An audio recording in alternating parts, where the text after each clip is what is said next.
When 3D printing just isn't enough for your DIY projects, it's time to bring out the big guns. Today we are testing our strongest diode laser module yet, a massive 36 watts.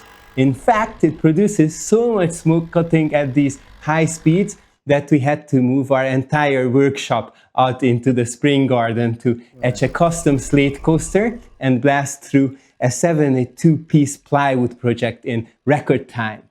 And this is where we discovered during assembly a problem that forced us to backtrack. But you know our motto, we make mistakes so you don't have to. And this time we are fixing the manufacturer's mistake too, using this key-shaped piece. You'll see how. Don't get me wrong, this P1S Pro is an amazing device overall, but watch till the end to see how you can take full advantage of this Acmer 36 watt laser module. I'm gerGO and welcome to gerGO Print 3D, our YouTube channel where my nephew Levi and I explore 3D printers, laser cutters and fun DIY projects. As always, this video includes curated, translation-ready subtitles and detailed chapter markers to give you the best experience. Before we draw this mini laser gun and make all that smoke, I need to let you know that Acmer sent us the P1S Pro for this review. As always, they provided the device, but no money changed hands, and they have absolutely no say in what I share with you today. All the opinions, mistakes, and fixes are entirely our own.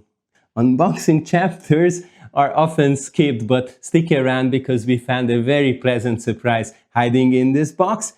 And by the end of it, we promise you will too see the world through rose-colored glasses. So unfortunately, the package is damaged. Is it? Yeah, here. I think I should take the drone down for now. Maybe I'll send it back later. Yeah, later we can make. Okay. So basically there are some damages in the package right here. But nothing too big. Thankfully, it did not affect anything inside. I checked the labels on the side, confirming we indeed received the EU version and the massive 36 watt laser head. We were greeted by a beautiful full-color user manual, but it was pretty thick, and Levi immediately realized there would be many steps to assemble this. It's going to be long. Like a long Lego Technic project. Underneath the sample plywood sheets, we found our pleasant surprise. That's the laser. Hey, we got an air pump. See? Okay. Yeah. We honestly didn't expect an air assist pump to be included in the package. It even has rubber feet to reduce vibration.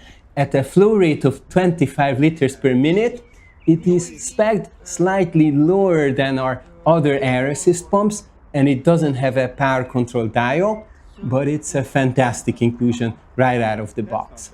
We started organizing the components on the other garden table. We laid out the 3 corner brackets. The 4th one has the control box already attached, the fully assembled gantry, cables, power supply, and the clearly labeled screw packs and tools. And 2 spare lenses. I'm very excited for this. These cost a fortune, and even worse, it's hard to get them. Then Levi pulled out the red safety glasses. Oh, it's adjustable size. Nice.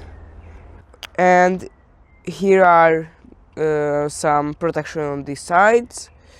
Yeah, even from the side. Now we can all see the word through rose-colored glasses, I promise you, which is a perfect moment to hit the like, subscribe, and hype buttons below this video. Thank you if you did. Lifting the massive 36 watt laser head itself was impressive. And look at how huge is that. Yeah, and it's very heavy. You remember the little K1? Yeah. That was 7 watts, and this is 36. This is like 5 times as much. It is so much bigger than the 7 watt module we got with the Acmer K1. We noticed the Y motor was packed completely separately, which was a bit of foreshadowing for the amount of work necessary to build this motion system. at least the X-axis gantry was fully assembled. Remember the last Acmer we did? Yeah. You were so tiny then, and we had to put Like it. 1 year ago. That was 2 years ago, in summer. No. Surely it wasn't last summer. It was the summer before. I am old.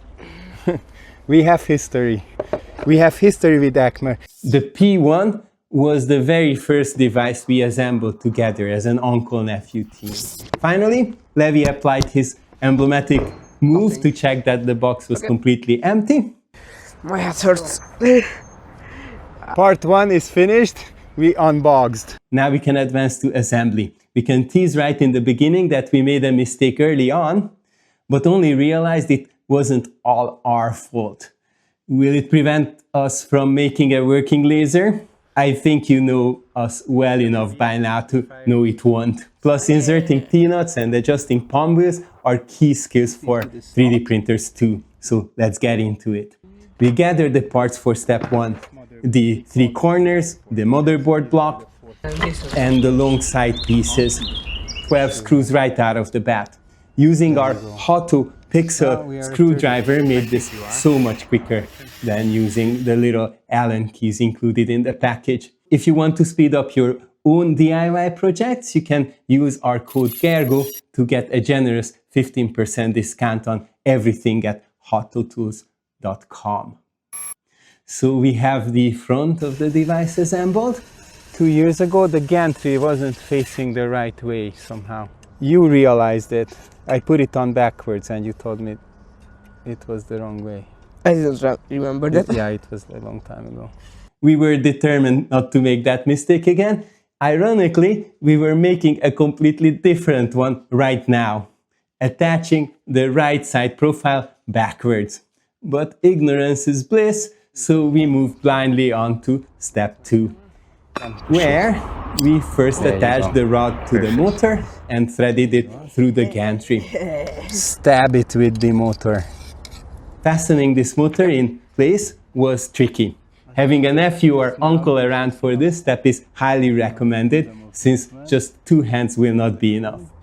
Then came the tiny wire bracket. It took an unexpected amount of time, mostly because we experienced the biggest danger of garden assembly, dropping tiny screws in the grass. Miraculously, we were able to find both of them. You got it? No. Oh. One time I don't look. Yeah, that's fatal. But I found it. At step 3, we were so proud of ourselves for pointing the gantry in the right direction this time. We have a screw there. Oh, we put this on backwards, maybe. Oh. I think we put this on backwards. Yeah, so the timing belt should be coming from that direction. We had to unscrew, flip over, and re-secure that side. But here's the kicker. We only made that mistake because the kit came with that piece assembled backwards from the factory. See the graphic that should be on its outside is on the inside now. And that's how it stays. Perfect. Yeah. Works so much better. When you assemble yours, make sure the timing belt is attached to the front of the profile and completely ignore the paint job on its side. After that little detour, flipping the device over, we threaded the timing belts on the 2 sides. We could work parallel. Teeth facing down, the belt goes under the first palm wheel, over the pulley, then under the second palm wheel. Levi's smaller fingers were very helpful here. This is how the T-nuts work. You have to loosen it completely. You put it through the slot. You can do it here if it's easier. And as it turns, you see? You see how it turned inside? Yeah. And I can still move it now to somewhere here. Drag it as close to the end of the slot as possible and tighten it while pulling on the timing belt. I remember my first T-nuts years ago. You advance rank when you master T-nuts. I took a moment to explain Levi how to adjust palm wheels. These bottom ones are the eccentric knots.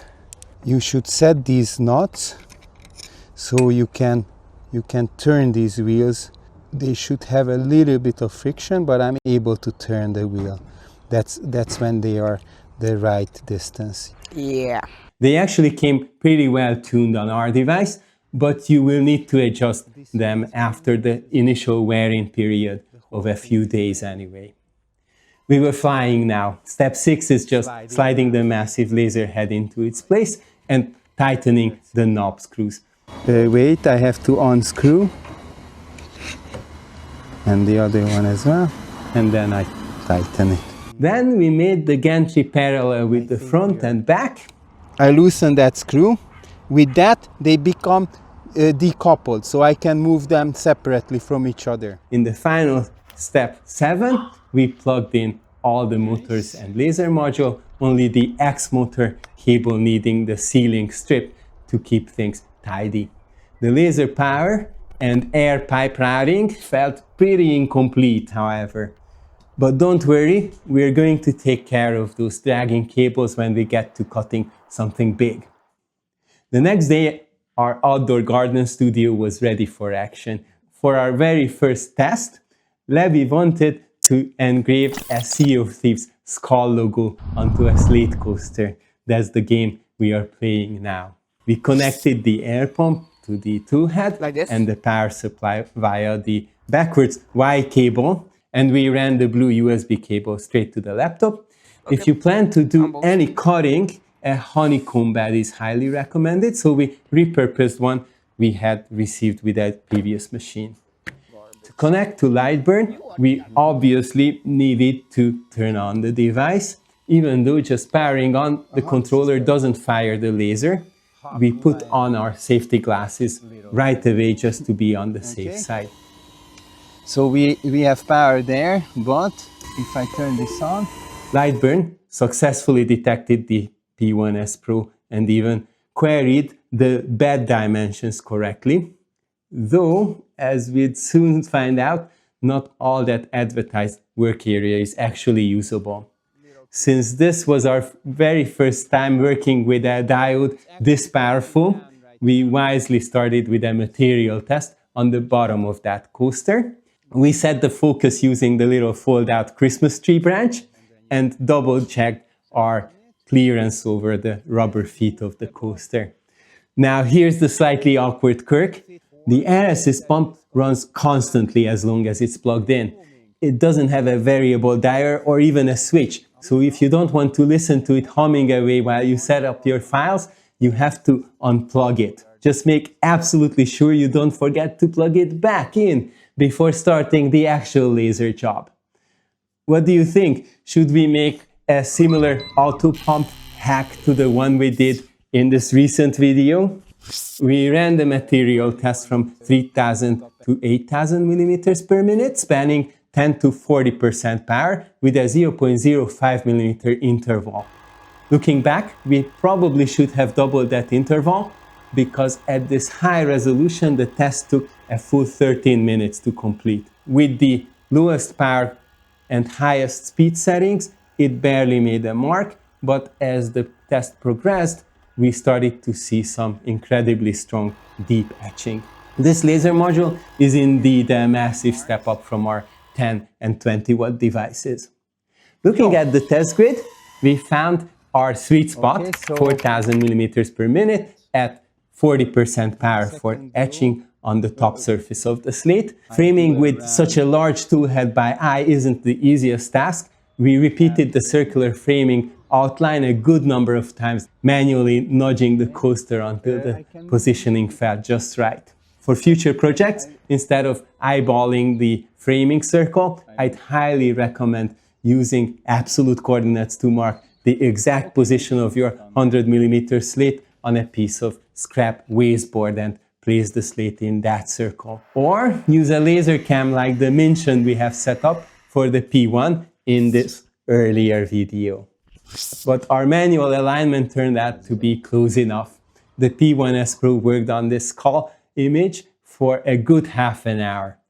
We could have rushed it by increasing the power or increasing the line interval, but The resulting detail was so incredibly crisp that it was well worth the wait. Our first real test was a massive success. While etching Slate is fun and produces a beautiful result, a 36-watt diode laser is truly born to cut. Plywood, for example. I had a very practical project in mind ahead of our Easter Bible class, a beautiful multi-layer scene by the late Steve Good, depicting Easter morning at the tomb of Jesus. If you aren't familiar with Steve Good's work, I've linked his website in the description. His scroll saw patterns translate wonderfully to laser cutters, and I highly recommend supporting his family by purchasing his massive catalog of over 5,000 projects while they are still available. I translated the original text to Hungarian and arranged 12 copies of every component grouped by color. The plan was to cut them all out and paint them later, which is much easier when the pieces are grouped closely together. We had a 380 by 380 millimeter piece of plywood, which in theory should have fit the work area of the P1S Pro exactly. But as we ran a few framing tests, we realized this advertised size might only be true for the smaller laser modules. With the huge 36-watt toolhead installed, we were bumping hard into the back and side limits. Backtracking gradually, we figured out that the P1S Pro can realistically only cover an area of about 370 by 355 millimeters X and Y. But it got worse. Because of the current state of the air tubing and the thick power cable, even this reduced area was difficult to achieve without the cords getting caught, dragging, or tangling behind the gantry. We had to address that before running our big Easter project. We ran a quick material test on a scrap piece of 3.5mm plywood to prove the speed and strength of the 36-watt module. We were blown away to see it cutting cleanly through the wood in a single pass at 600 millimeters per minute and 90% power. That is twice the cutting speed of our 20 and 22 watt lasers. Using those tested settings, we quickly drew and cut this old school key shape out of the leftover scrap wood. Can you guess what it is for? By slotting this custom piece onto the back of the carriage, we created an elevated support tower. This simple key shape lifts the heavy power cable and air tube up and over the toolhead, completely eliminating the drag, preventing tangles, and instantly reclaiming the whole work area. We actually refined the dimensions and published the SVG on our Cult 3D page, so you can cut one yourself to fix the cable routing on your own machine. With the cables finally tamed, we were ready to start the big cutting job. It was large in area, but not in time. We were pleasantly surprised that all 72 pieces could be cut in just about half an hour. This is where a 36 watts really shines.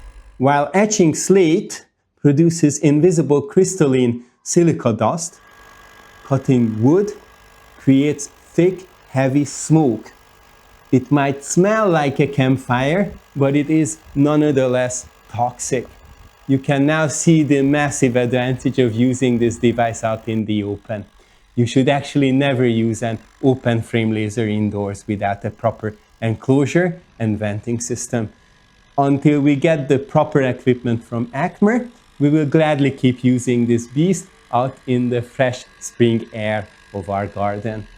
Thanks to our new key-shaped cable management, the huge cutting job completed without a single snag. We didn't pop the pieces out right away, we just moved the laser cutter aside. It's significantly easier to paint the pieces while they are still held securely in the plywood skeleton. We carefully removed the natural colored pieces that didn't need paint to protect them, and then painted the rest right there on the table. After letting everything dry in the sun, the pieces practically fell out of the plywood on their own. Only one piece needed a tiny nudge with the hot tool knife, likely due to a hidden knot in the wood. The little crafts project was a great success with the kids at the Easter class. We assembled them at the beginning of the meeting, so the glue had plenty of time to cure before they took them home. So, what is our final verdict after putting the Acmer P1S Pro through its paces? There is no denying that the 36-watt laser module is an absolute powerhouse. It cuts deep, it cuts fast, it tackles thick materials with ease. That said, the massive laser head is noticeably larger and heavier than the lower power modules, and because of its size, we measured a slightly reduced usable work area, and we also needed to improve the cable routing with our little custom piece. The P1S Pro frame with its palm wheels and belts is a fantastic, reliable setup, especially with the 10 or 20 watt modules, which feel perfectly balanced for it. If you want the incredible cutting power of the 36 watt or even 48 watt modules, you get the best results by pairing it with Acmer's sturdier P2 or S2 Pro frames. They are built to handle that extra mass and speed more comfortably. That being said, we still have to give Acmer credit for putting together a really complete kit. Everything necessary to get started was included right out of the box, from that fantastic air assist pump to the safety glasses. Just remember, if you get an open frame laser like this, use it outside like we did today, or wait until you have a proper enclosure and venting system set up indoors. We will definitely be revisiting this laser in a follow-up video once we receive the official enclosure from Acmer. Is the bell icon selected next to your subscribe button? You don't want to miss our updates. And if you want to check out these lasers and find the perfect combo for your workshop, please use our affiliate links in the description below. It helps support the channel at no extra cost to you. In fact, use our code gerGO10 for a substantial discount on both the main and EU sites.